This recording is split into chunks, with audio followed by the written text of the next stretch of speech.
dan kemuliaan-Mu. Imam besar Maha Agung, Kaulah pemilik hidupku, Yesus Kristus Tuhan.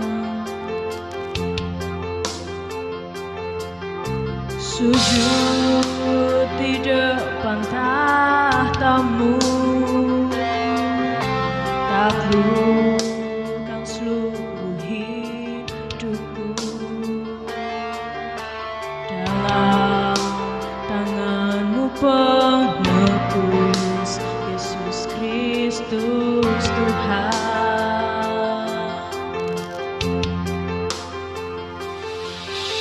Tiada satu pun yang luput dari karya kasih-Mu yang mulia. Bagi-Mu segala pujian, hormat, kemuliaan.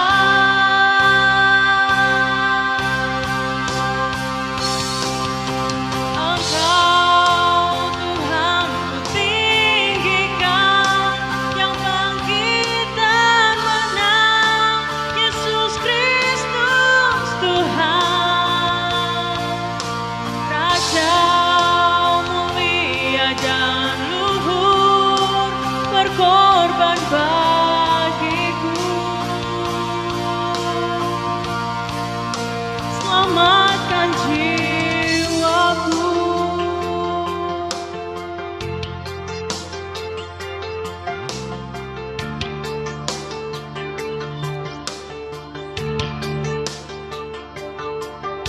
Sujud di depan tahta-Mu,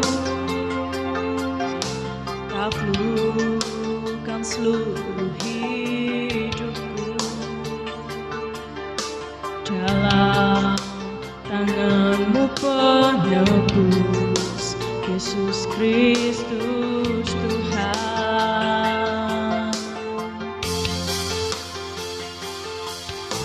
Tiada satu pun yang luput dari karya kasih yang mulia. Bagi-Mu segala pujian, hormat, kemuliaan.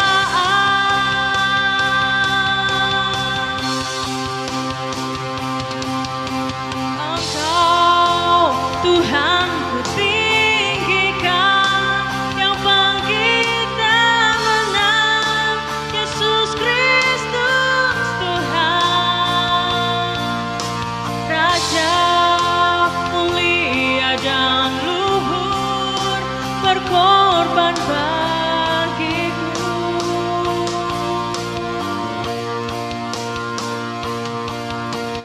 Engkau Tuhan ku tinggikan, yang bangkit dan menang, Yesus Kristus Tuhan.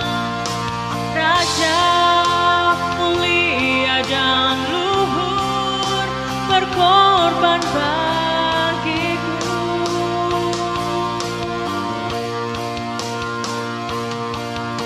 Maka jiwaku memuja, menyembah Sang Raja, Yesus Kristus Tuhan. Kekal mulia kuasa-Mu, agunglah karya-Mu. Yesus Kristus Tuhan. Salam Bapak Ibu yang dikasihi Tuhan. Saya berharap Bapak Ibu dalam kesehatan, dalam sukacita dan sejahtera, ya. Nah, kesempatan yang baik ini di hari di mana kita memperingati kenaikan Tuhan Yesus ke surga ini, saya akan menyampaikan makna kenaikan Tuhan Yesus ke surga. Dan sebab itu mari kita akan berdoa. Bapa di surga, kami mengucap syukur buat firman Tuhan yang akan kami dengar.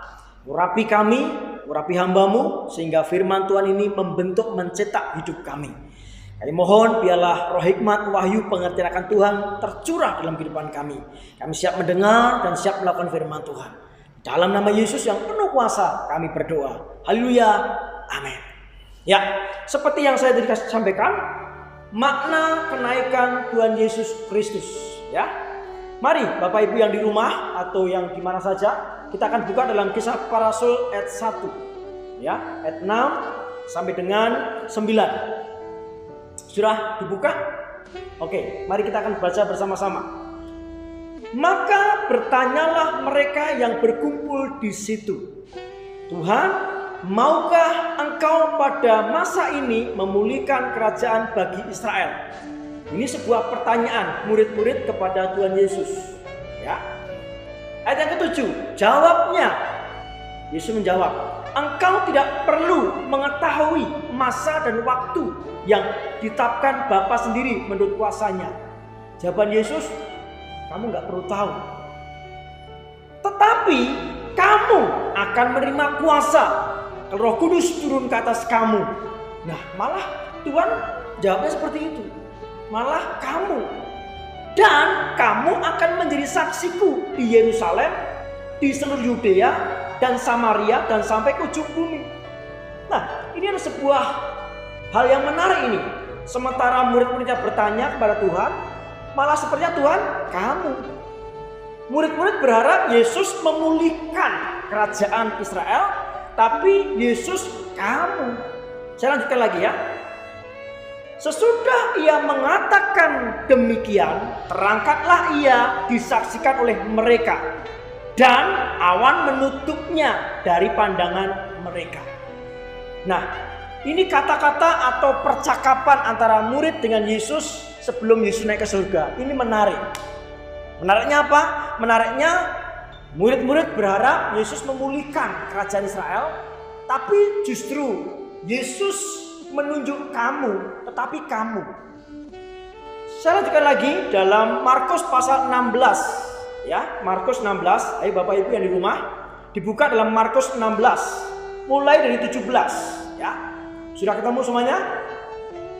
Kalau sudah ketemu, mari baca dengan saya Markus pasal 16 mulai 17. Tanda-tanda ini akan menyertai orang-orang yang percaya.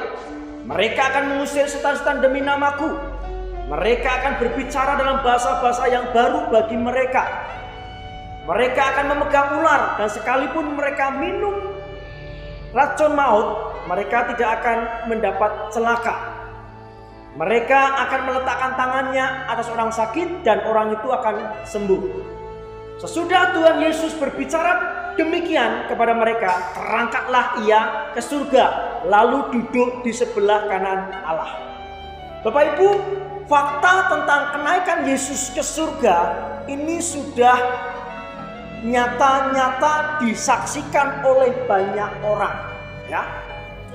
Dalam kesaksian itu kalau 2 atau 3 orang itu sudah cukup, sudah sah. Nah, di sini minimal ini sudah 11 murid Yesus. Bahkan lebih banyak lagi.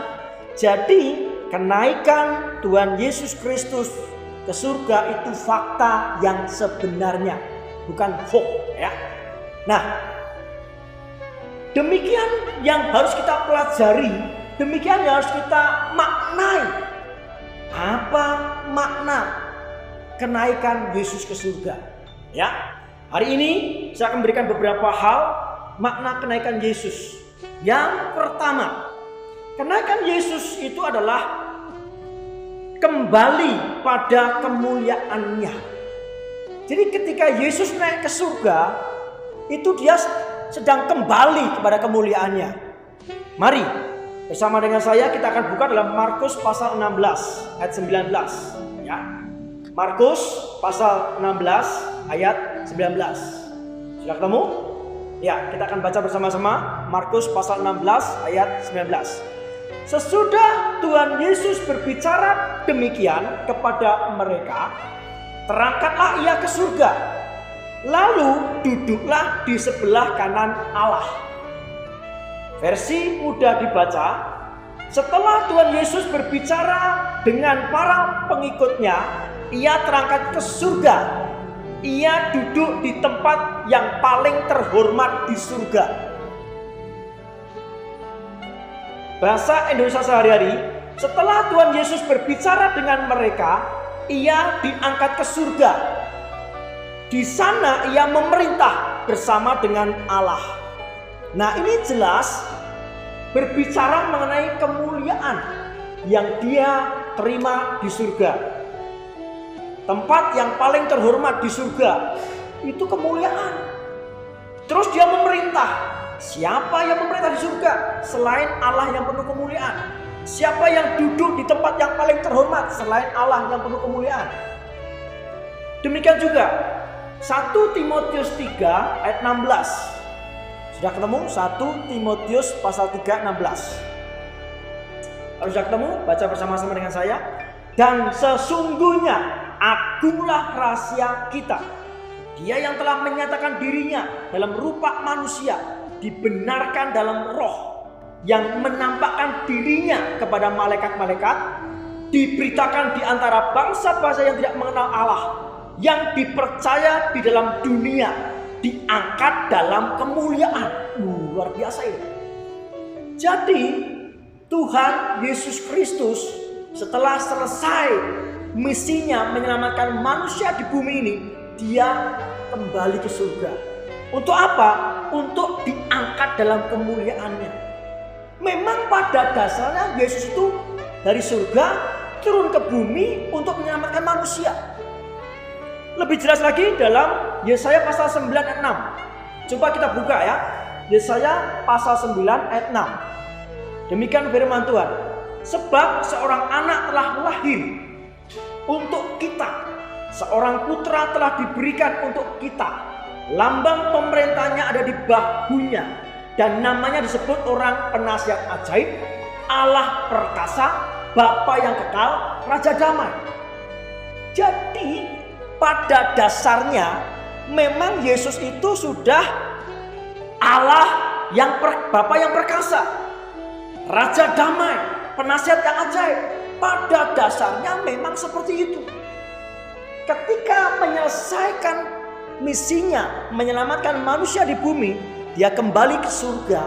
Ya, dia dalam posisi kemuliaan.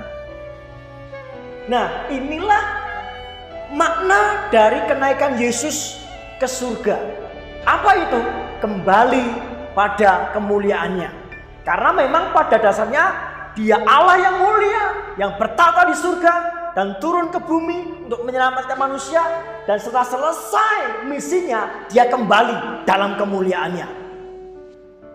Ini yang harus kita pahami. Oleh sebab itu Bapak Ibu yang dikasihi Tuhan, di sini ada beberapa hal, ya, arti atau makna duduk di sebelah kanan Allah. Itu artinya apa?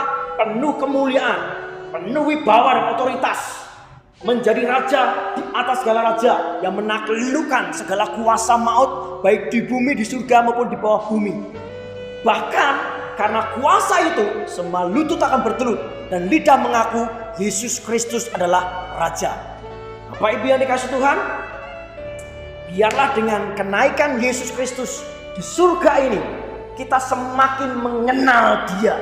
Kita semakin sungguh-sungguh memiliki keyakinan yang kokoh bahwa Allah yang kita sembah dalam nama Yesus, Allah yang penuh kuasa, Allah yang penuh kemuliaan, Allah yang punya otoritas. Jangan kita ragu-ragu, jangan kita bimbang. Biarlah kita sungguh-sungguh mengenal Dia. Jangan sekedar kita menjadi orang Kristen yang rajin ke gereja. Pastikan diri kita mengenal Dia, Allah yang perkasa, yang sungguh-sungguh mulia, yang kekal selama-lamanya. Itulah Tuhan Yesus Kristus yang sedang naik ke surga, yang hari ini kita peringati. Aku berdoa di dalam nama Yesus Kristus, dialah roh yang mengenal Tuhan tercurah kepada kita semua. Roh yang mengenal Kristus tercurah dalam kehidupan kita semua, sehingga sungguh-sungguh kita menjadi pribadi yang terus bertekun dalam pengajaran rasul-rasul, sehingga sungguh-sungguh hidup kita sebagai mengenal Dia adalah Tuhan Yesus Kristus yang naik ke surga untuk menyelamatkan kita di dalam nama Yesus. Haleluya. Makna kenaikan Tuhan Yesus Kristus yang kedua adalah turunnya Roh Kudus memberikan kuasa bagi gerejanya. Ketika Yesus Kristus naik ke surga, ya, berikutnya Roh Kudus turun. Nah, ketika Roh Kudus turun, itu memberikan kuasa bagi gerejanya. Ya. Maka di Kisah Para Rasul 1 ayat 6 tadi yang sudah kita baca, maka bertanyalah mereka yang berkumpul di situ, Tuhan, maukah engkau pada masa ini memulihkan kerajaan bagi Israel? Jawabnya, engkau tidak perlu mengetahui masa dan waktu yang ditetapkan Bapa sendiri menurut kuasanya. Tetapi kamu akan menerima kuasa, Roh Kudus turun ke atas kamu. Dan kamu akan menjadi saksiku di Yerusalem dan di seluruh Yudea dan Samaria dan sampai ke ujung bumi. Sesudah ia mengatakan demikian, terangkatlah ia disaksikan oleh mereka, dan awan menutupnya dari pandangan mereka. Ketika Yesus naik ke surga, dia menurunkan Roh Kudus-Nya. Roh Kudus itulah yang memberikan kuasa kepada siapa? Kepada murid-muridnya, Bapak, Ibu, dan saya, gerejanya. Untuk apa? Untuk menjadi saksi. Di mana? Di Yerusalem, di Yudea, Samaria, sampai ke ujung bumi. Kalau zaman sekarang, ya dimanapun kita berada, kita harus menjadi saksi bagi Tuhan. Tuhan mau supaya kita menjadi bagian dari kerajaannya, yang menjadi kesaksian, yang mendemonstrasikan kuasanya. Bisa nggak kira-kira? Bisa. Kita buka dalam Yohanes pasal 14 ayat yang ke-12.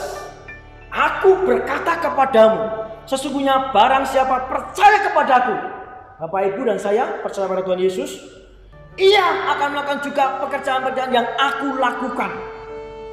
Bahkan pekerjaan-pekerjaan yang lebih besar daripada itu.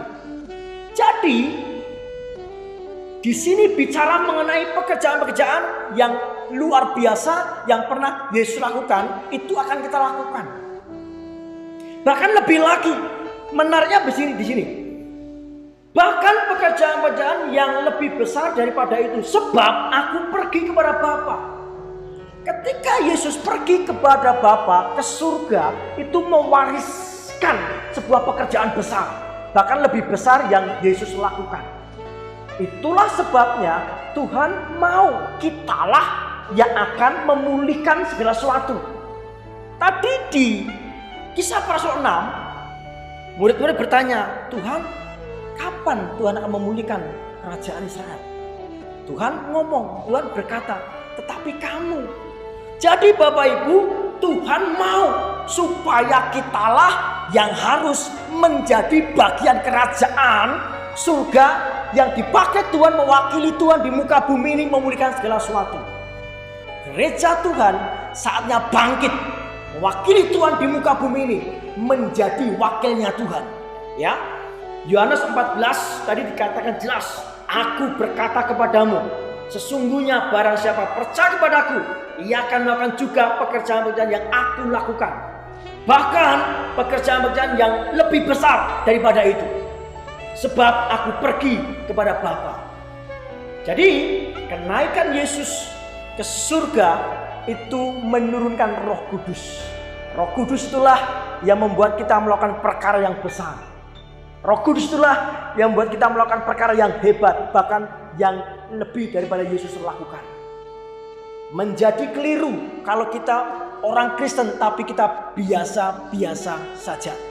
Menjadi salah kalau kita sudah rajin ke gereja, rajin beribadah, tapi kita biasa-biasa saja. Karena ketika Yesus naik ke surga, itu memberikan kuasa, menurunkan Roh Kudus untuk kita berdampak. Disitulah kita akan menjadi wakil Tuhan di muka bumi ini. Tuhan mau ketika memperingati kenaikan Yesus ke surga ini, kita menjadi gereja yang berdampak, gereja yang berkuasa, gereja yang menjadi representasinya Tuhan di muka bumi ini. Karena ketika Tuhan naik ke surga, Dia mengutus Roh-Nya diam dalam diri kita untuk menjadi orang-orang yang menjadi berkat dimanapun berada. Aku berdoa buat Bapak Ibu sekalian di tempat ini, biar Roh Kudus bekerja atas kita, menjamah kita, menyadari, mengerti benar posisi kita sebagai orang Kristen adalah orang-orang yang berkuasa, orang-orang yang menjadi wakil Tuhan di muka bumi. Dimanapun Bapak Ibu dan saya berada akan mensejahterakan, akan menjadi berkat, menjadi garam dan terang dunia. Terjadilah di dalam nama Yesus. Puji Tuhan. Makna kenaikan Tuhan Yesus ke surga yang ketiga, ya. Apa itu? Menyediakan tempat bagi kita. Firman Tuhan dalam Yohanes pasal 14 ayat 1, mari kita akan buka, ya. Bapak Ibu yang di rumah, mari kita akan buka bersama-sama dalam Yohanes pasal 14 ayat 1 sampai dengan 3. Oke, sudah ketemu semuanya? Kalau sudah ketemu, kita akan baca bersama-sama dengan suara yang keras, ya. Yohanes pasal 14 ayat 1. Janganlah gelisah hatimu, percayalah kepada Allah, percayalah juga kepadaku. Di rumah Bapakku banyak tempat tinggal. Jika tidak demikian, tentu aku mengatakannya kepadamu. Sebab aku pergi ke situ untuk menyediakan tempat bagimu. Dan apabila aku telah pergi dari situ dan telah menyediakan tempat bagimu, aku akan datang kembali dan membawa kamu ke tempatku, supaya di tempat di mana aku berada, kamu pun berada. Ya. Jadi Bapak Ibu, ketika Tuhan Yesus naik ke surga, tadi sudah kita bahas, dia menurunkan atau mencurahkan Roh Kudus-Nya. Untuk apa? Untuk kita sebagai orang-orang percaya itu berfungsi, ya, berdampak. Nah, selanjutnya di sini ketika Tuhan Yesus naik ke surga, itu menyediakan tempat bagi kita. Ya. Tempat bagi kita yang setia, yang mengasihi Tuhan, yang hidup dalam kebenarannya, yang mengikuti pimpinan Roh-Nya. Jadi Bapak Ibu yang dikasihi Tuhan, ketika kita tinggal di dalam kesetiaan, dalam firman-Nya, kita mengerti benar apa sih saya harus bagaimana sih sebagai orang Kristen, dan kita hidup dalam firman-Nya, dan kita sampai akhir mengikuti rancangannya yang besar, agenda Tuhan yang besar, maka tempat yang sudah Tuhan sediakan buat kita itu menanti kita. Ya, menarik sekali kebenaran firman Tuhan yang kita terima hari ini. Penerapannya apa Bapak Ibu yang dikasihi Tuhan? Penerapannya begini. Jangan gelisah. Ya. Tadi di ayat yang pertama, jangan gelisah. Apapun yang sedang kita hadapi, jangan gelisah. Saya tahu hari-hari ini Bapak Ibu dan saya menghadapi berbagai macam masalah dengan pandemi ini. Entah itu ekonomi, pekerjaan, rumah tangga.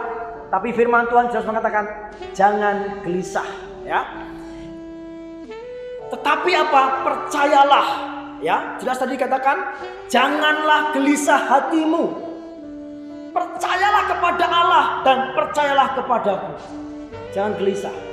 Bilang sama sebelah kanan kirimu, jangan gelisah. Ya. Bilang dulu sama kanan kirinya, ya, jangan gelisah. Oke? Nah, tetapi Bapak Ibu, kita harus bertekun dalam pengajaran rasul-rasul. Kita harus semakin mengenal Tuhan. Oh, ternyata Tuhan Yesus naik ke surga itu menyediakan tempat bagi saya. Jadi saya nggak perlu gelisah, saya nggak perlu resah, saya nggak perlu mengalami kekhawatiran, karena Tuhan sudah menyediakan tempat yang luar biasa buat kita. Nah, hari ini saya berdoa supaya ketika kita mendengar firman Tuhan mengenai hal ini, bahwa Tuhan menyediakan tempat yang terbaik buat kita, supaya kita sungguh-sungguh tidak gelisah. Ya, saya berdoa dalam nama Yesus untuk Bapak Ibu sekalian, oleh karena sesuatu hal engkau gelisah, apapun penyebabnya, saya berdoa terimalah damai sejahtera dari surga turun atas Bapak Ibu sekalian, sehingga sungguh-sungguh Tuhan akan ganti kegelisahan menjadi ketenangan, ketakutan menjadi kemenangan, keberanian, sehingga sungguh-sungguh engkau dalam pemeliharaan Tuhan. Terjadilah dalam hidup kita semuanya dalam nama Yesus. Amin. Jadi kesimpulan makna kenaikan Tuhan Yesus Kristus ke surga itu apa Bapak Ibu? Yang pertama, kembali dalam kemuliaannya. Karena memang Tuhan Yesus itu dari awalnya mulia. Dia Allah yang mulia. Ya. Yang kedua, turunnya Roh Kudus atas gereja Tuhan untuk bersaksi. Jadi ketika Tuhan Yesus naik ke surga, itu dia menurunkan Roh Kudus supaya apa? Gereja bersaksi, gereja mendemonstrasikan kuasanya. Yang ketiga, makna dari kenaikan Yesus itu adalah apa? Menyediakan tempat buat kita, orang yang percaya kepadanya. Nah, bapak saya namanya Warnodiono, ya, Warnodiono. Nah, bapak saya ini di kampung saya di Klaten itu, maaf saya mengatakan seperti ini, semua orang mengenalnya. Bahkan kecamatan Wedi itu semua mengenalnya. Siapa Mbak Warnodiono semua mengenalnya. Ya. Nah, karena apa? Karena bapak saya ini istilah Jawa itu ngerti sadurunge winarah, tahu sebelum kejadian. Saya ingat sekali ketika masih SMP itu ada pemilihan kepala desa. 3 bulan sebelum pemilihan desa itu, bapak saya ini didatangi. Mbah, saya minta doa restu, saya mau mengikuti Pilkades. Datang calon pertama, bapak saya bilang, oh ya. Datang lagi, Mbah, saya mau minta doa restu untuk Pilkades. Ya gitu. Ada datang lagi, calon lagi, lain lagi. Mbah, saya mau mencalonkan kades di sini gitu. Saya minta doa restu. Nah, tapi kepada yang ketiga ini, bapak saya ngomong beda. Kosek, sebentar, kamu sini dulu. Kayaknya kamu yang akan mendapat pulung, katanya. Pulung itu kayak semacam apa ya, wibawa gitu ya. Kayak semacam ya wangsit atau sesuatu dari Tuhan gitu. Setelah itu 3 bulan sebelum Pilkades.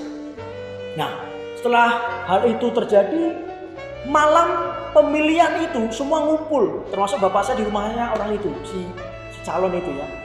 Nah itu kan si calon itu kan lambangnya padi. Nah padi itu nggak tahu dari mana jatuh ke tanah. Nah ada orang yang bilang, Mbah, kita kalah besok. Nah kenapa kok kalah? Itu ada padi jatuh. Lah, cuman padi jatuh kok kalah? Dari mana nalarnya, logikanya? Gimana Mbah? Maju saja besok, kita besok akan coblos dia. Akhirnya hari yang dinantikan semua rakyat desa itu mencoblos dan sebagainya. Ada padi, ada jagung, ada ketela dan sebagainya. Nah orang yang minta dukungan ini padi Bapak Ibu. Kemudian setelah hampir jam 12 siang itu datanglah orang berbondong tergopoh-gopoh. Mbah, kita kalah Mbah. Loh kenapa kalah? Ini semuanya gak ada padi. Apa ya gitu. Nah sekarang kotak keberapa? Kotak kedua. Lah semua kotak berapa? Kotaknya 3. Ya sudah tunggu dulu kata bapak saya. Akhirnya datanglah semua pada pulang karena sudah apa? Sudah selesai itu. Semuanya hore. Mbah, bener kata-kata si Mbah. Kita menang. Nah iya toh, aku udah bilang menang toh. Ini cerita menarik lagi Bapak Ibu. Jadi bapak saya mengerti sebelum tahu. Ketika ada orang sakit, bapak saya tahu, oh kamu sakit begini, kamu begini pasti sembuh.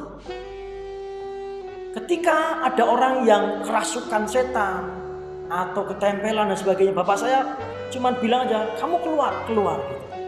Jadi boleh katakan bapak saya itu paranormal atau dukun lah. Nah, sejak kecil saya melihat kondisi seperti itu, sudah biasa seperti itu, ya.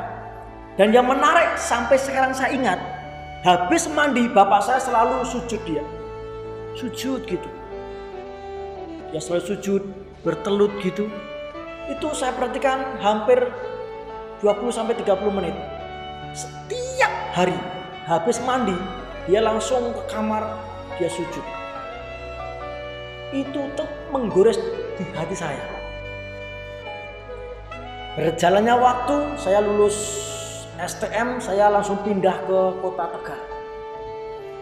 Setelah saya di Tegal, saya mengalami sebuah namanya kelahiran baru. Saya semakin mengerti firman Tuhan, dan saya tahu benar bahwa Yesus adalah jalan kebenaran dan kehidupan. Akhirnya saya mendapatkan sebuah gerakan untuk saya komunikasi dengan bapak saya. Waktu itu belum ada HP, belum ada WA yang seperti ini, belum ada. Ya. Adanya surat. Saya menyurati bapak saya, Pak, Bapak harus percaya Yesus Kristus Tuhan dan Juru Selamat. Kalau enggak nanti mati masuk neraka. Karena saya belum tahu itu, ya saya tulis begitu saja. Nah, berkali-kali itu, saya masih ingat 2 tahun. Saya tulis surat, saya puasa, saya tulis surat, saya puasa. Pernah suatu hari saya puasa, saya itu karena saking laparnya, saya nulis itu bergetar gitu. Saya pikir di jamah Tuhan, ternyata memang lapar gitu ya. Nah, singkat cerita, saya bisa ketemu dengan bapak saya. Terus bapak saya ngomong begini, apa maksudmu tulis surat, saya suruh percaya Yesus. Saya jawab, lah iya Pak, saya sekarang jadi sungguh-sungguh dalam Kristen. Ya sudah, kalau kamu Kristen saja, gak usah nyuruh saya orang tua jadi Kristen. Oh gitu ya Pak? Iya, saya seperti ini saja sudah seperti Tuhan Yesus. Wih, maksudnya bagaimana Pak? Saya sudah bisa menyembuhkan, saya bisa ngusir setan, saya bisa melakukan hal-hal yang luar biasa. Apa orang Kristen bisa begitu? Wih, saya jadi tertempelak Bapak Ibu. Karena memang di kampung saya orang Kristen nggak seperti itu. Orang Kristen nggak bisa menyembuhkan, nggak ngusir setan, nggak seperti di Alkitab yang saya baca tadi. Saya kalah di situ. Akhirnya saya masih libur waktu itu, libur kerja, sehingga saya masih bisa nginep di rumah. Besoknya saya tanya lagi, gimana Pak dengan surat-surat saya? Udahlah, pokoknya kamu Kristen ya syukur, teruskan, saya seperti ini saja. Nah, cuman saya diberi kalau sekarang saya tahu, diberi hikmat sama Tuhan. Ngomong begini, tapi saya tanya Pak, menurut Bapak, mukjizat yang paling besar itu apa?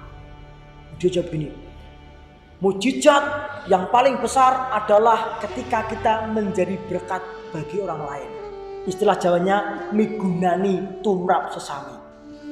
Wah, oh betul, bagus itu Pak gitu. Tapi minta maaf, sebagai anak saya bertanya, apalah artinya kita berguna bagi orang lain, kita menjadi berkat bagi orang lain, tapi kita nggak tahu nanti setelah mati kita masuk neraka. Wow, Bapak saya jawab begini, itu urusan nanti, urusan neraka urusan nanti. Maaf Pak, urusan neraka dan surga sekarang. Kalau kita tidak menerima Yesus sebagai Tuhan dan Juru Selamat, maka kita akan masuk neraka. Udahlah, gak usah ngomong banyak. Udah kamu tidur aja, anak kecil. Saya dibilang gitu. Ya sudah, saya tidur. Saya kembali ke Tegal. Saya kerja. Tetapi ada teman saya yang cerita begini, Wisnu, kamu pulang cepat. Itu berjalan hampir sebulan dari saya pulang ke Klaten itu. Saya suruh pulang. Bapakmu saya jadi Kristen. Apa iya? Wes mulya gitu. Saya akhirnya pulang ke rumah. Ketika pulang ke rumah, belum sempat saya duduk, dia peluk saya, bapak saya peluk saya. Dia nangis. Bener le omonganmu. Maksudnya gini, bener nak perkataanmu. Ada apa Pak ini? Bapak saya nangis itu. Ada apa Pak gitu? Duduk dulu. Akhirnya kita duduk. Saya sekarang jadi tahu ternyata Yesus Kristus itu adalah Tuhan yang berkuasa. Selama ini saya bilang sama anak-anak saya, ngudiyo babakan karohanen, artinya kejarlah hal-hal yang rohani. Dan bapak saya bilang gini, dan saya menemukan kerohanian yang sempurna di dalam Yesus Kristus. Loh kok bisa Pak? Saya jadi tanya, kenapa bisa begitu Pak? Saya ketika saya menyembah itu, ada sebuah terang yang saya rasakan dan masuk ke hidup saya. Dan terang itu terus menjamah hidup saya. Terus gimana Pak? Nah terus dalam kehidupan sehari-hari saya praktekkan itu. Apa omonganmu, apa perkataanmu, itu saya praktekkan. Saya ngusir setan dalam nama Yesus. Dan orang itu yang ngomong, "Wah, kok sekarang luar biasa Mbah, dampaknya luar biasa, tidak seperti kemarin." Ini orang lain yang ngomong. Terus ketika dia menyembuhkan, dia sendiri ada kuasa yang luar biasa. Jadi berbeda dengan kemarin. Saya bilang, "Pak, saya di situ ketika mendengar kesaksian bapak saya hancur hati. Luar biasa ini, Tuhan menjamah. Selama ini yang saya lakukan tidak pernah sia-sia." Dan disitulah Bapak Ibu, bapak saya mengenal Kristus. Nah, cerita berikutnya sampai di situ saya pulang, kembali ke Tegal lagi, dan saya mendengar bahwa bapak saya meninggal. Berita yang sangat membahagiakan saya adalah begini. Sebulan sebelum bapak saya meninggal, dia datang kepada Pak Pendeta. "Pak Pendeta, saya orang berdosa. Istri saya 3, saya dukun, saya paranormal, saya orang yang gak benar.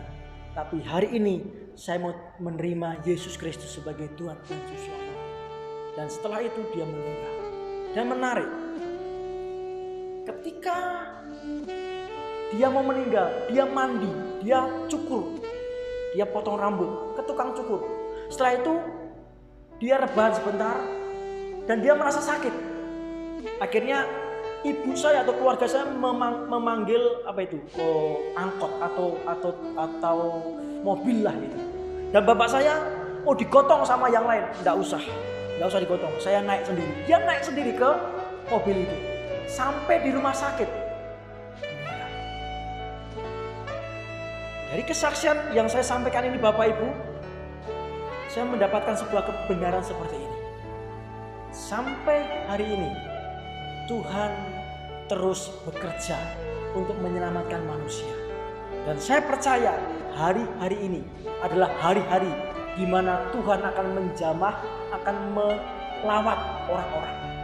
Inilah hari di mana Tuhan akan menyelamatkan orang. Saya berdoa kiranya sungguh-sungguh Tuhan akan bekerja atas kita semuanya. Kalau bapak saya yang seperti itu dia mengalami perjumpaan dengan Tuhan, biarlah kita juga mengalami perjumpaan dengan Tuhan. Buat kita yang sudah percaya kepada Yesus, mari kita sungguh-sungguh jangan hanya rajin ke gereja. Gak cukup kita rajin ke gereja, kita harus menghidupi firman. Gak cukup kita hanya membaca firman, tapi kita harus menghidupi firman.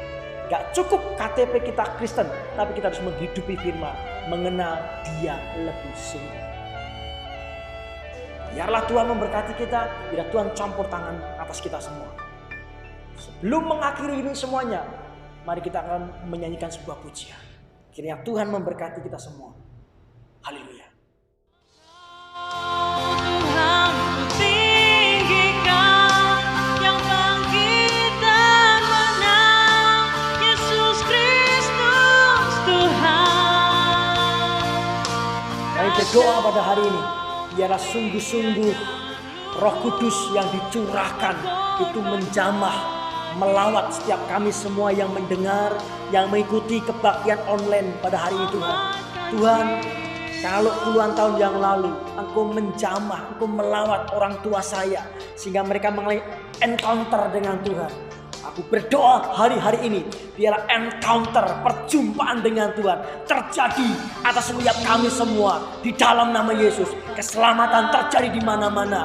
Pertumbuhan rohani terjadi di mana-mana. Gereja Tuhan mulai bangkit. Gereja Tuhan mengalami sebuah perkenanan Tuhan, sehingga Roh Kudus benar-benar dicurahkan, sehingga gereja Tuhan bukan sekedar melakukan rutinitas, tapi mendemonstrasikan kuasa. Terima kasih Bapa, dengan kenaikan-Mu ke surga, gereja Tuhan mulai berkuasa. Dengan kenaikan-Mu di surga, gereja Tuhan mendemonstrasikan kuasa. Dengan kenaikan-Mu di surga, gereja Tuhan mepresentasikan kehadiran-Mu. Terpujilah nama-Mu Tuhan di dalam nama Yesus.